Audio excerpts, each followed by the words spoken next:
കൊല്ലത്ത് മുക്കുവണ്ടം പണയം വെച്ച് 30 ലക്ഷത്തോളം രൂപ തട്ടിയ പ്രതികൾ പിടിയിൽ. തിരുവനന്തപുരം സ്വദേശികളായ രമ്യ, സജിത്ത്, കണ്ണനല്ലൂർ സ്വദേശി ഷമീർ എന്നിവരാണ് പിടിയിലായത്. കേസിലെ മറ്റൊരു പ്രതി അൽത്താഫ് നേരത്തെ പിടിയിലായിരുന്നു.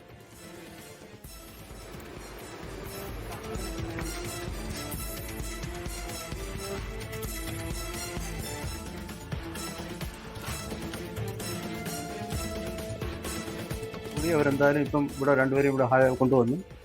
ഏകദേശം 23,65,000 രൂപയ്ക്ക് ഇവിടെ തന്നെ പണയം വെച്ചു. ഇവർ പേര് മാത്രമല്ല, ഇതിന് കൂട്ടിക്കൊടുത്ത വേറൊരാളും കൂടെ ഉണ്ട്. എന്ന് പറഞ്ഞാൽ അൽത്താഫിൻ്റെ ഭാര്യയും അവരാണ് ഇതിൻ്റെ പിന്നിൽ പ്രവർത്തിച്ചതെന്നാണ് എനിക്കറിയാൻ കഴിയുന്നത്. അവർ യഥാർത്ഥമായിട്ട് സ്വന്തം ആവശ്യംവരോട് വെച്ച് എടുക്കുകയും ചെയ്തിട്ടുണ്ട്. അവരാണ് ഇവർക്ക് വയ്ക്കാനുള്ള സംവിധാനം ഒരുക്കി കൊടുത്തത്. പിന്നെ ഈ വണ്ടിയിൽ അന്ന് വേറെ 3 പേരും കൂടെ ഉണ്ടെന്ന് പറയുന്നു. അതാരാണെന്നറിയില്ല. ഒരാളെയും കൂടെ ഇനി കിട്ടാനുണ്ടെന്നാണ് പറയുന്നത്. സൂര്യഗായത്രി, ഇതൊരു വലിയ സംഘമാണോ? എങ്ങനെയാണ് ഈ സംഘത്തിന്റെ ഒരു ഓപ്പറേഷൻ?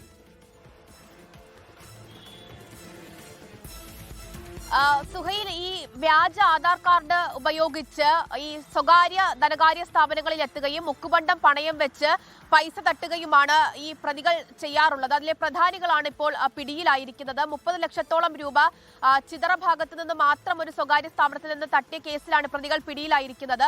ബാലരാമപുരം സ്വദേശിനി രമ്യ, ചിറയൻകീഴ് സ്വദേശിയായിട്ടുള്ള സജിത്ത്, ഈ സജിത്ത് സാധാരണ ഗോൾഡൻ സജിത്ത് എന്നാണ് അറിയപ്പെടുന്നത് നാട്ടിലെന്നുള്ളതാണ് പോലീസ് പറയുന്നത്. അതുകൂടാതെ കൊല്ലം കണ്ണനല്ലൂർ സ്വദേശി ഷമീർ എന്നിവരെയാണ് പോലീസ് ഇപ്പോൾ പിടികൂടിയിരിക്കുന്നത്.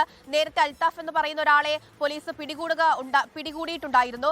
ഇവർ അവലംബിക്കാറുള്ള ഒരു രീതിയുണ്ട്. അതായത് എവിടെയാണോ തട്ടിപ്പ് നടത്തേണ്ടത് ആ സ്വകാര്യ സ്ഥാപനം കണ്ടെത്തി കഴിഞ്ഞാൽ ആ സ്ഥലത്തേക്ക് പോവുകയും ആ സ്ഥലവുമായി കേന്ദ്രീകരിച്ച് നിൽക്കുന്ന ഒരു സ്ഥലപ്പേര് കണ്ടെത്തി അതിൽ വ്യാജ ആധാർ കാർഡ് നിർമ്മിക്കുകയുമാണ് ചെയ്യാറുള്ളത്. അതിനുശേഷം ഈ രമ്യ ആ ധനകാര്യ സ്ഥാപനത്തിലേക്ക് എത്തുകയും അവിടുത്തെ ആളുകളുമായിട്ട് ഒരു പരിചയം പുതുക്കി വെക്കുകയും ചെയ്യാറുണ്ട്. അതിനുശേഷം പിന്നീട് വീട് പണി നടക്കുന്നുണ്ട്. അതിനു വേണ്ടിയിട്ട് സ്വർണ്ണം പണയം വെക്കുന്നു. പൈസ ആവശ്യമുണ്ട് എന്നത് അവരെ ബോധ്യപ്പെടുത്തുന്നു. അങ്ങനെ സ്വർണം കൊണ്ടുപോയി പണയം വയ്ക്കുന്നു, പൈസ അവിടെ നിന്ന് എടുക്കുന്നു. അതാണ് അവർ ചെയ്യാറുള്ള രീതി എന്നുള്ളത്. കടയ്ക്കൽ ഭാഗത്തൊക്കെ തന്നെ മറ്റ് ധനകാര്യ സ്ഥാപനങ്ങളിലും ഇവർ ഇത്തരത്തിൽ തട്ടിപ്പുകൾ നടത്തിയിട്ടുണ്ട്. പക്ഷെ ഇവിടെ സംഭവിച്ചത്, ഇവിടെ ഈ ധനകാര്യ സ്ഥാപനത്തിലെ ആളുകൾക്ക് ചെറിയൊരു സംശയം ഉണ്ടായതാണ്.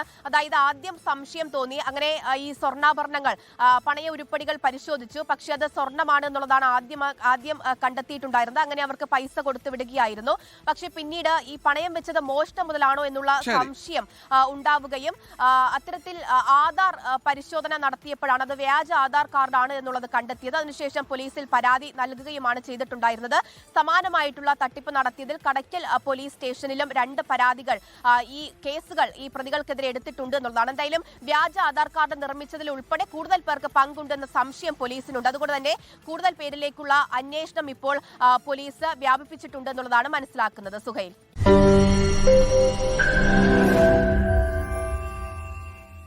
ലോകത്തെവിടെയായാലും ഏത് സമയത്തും 24 വാർത്തകളും ഓഗ്മെന്റഡ് റിയാലിറ്റി പാക്കേജുകളും എക്സ്പ്ലെയിനറുകളും വിശദമായി കാണാൻ ഞങ്ങളുടെ യൂട്യൂബ് ചാനൽ നിങ്ങൾക്ക് സബ്സ്ക്രൈബ് ചെയ്യാം.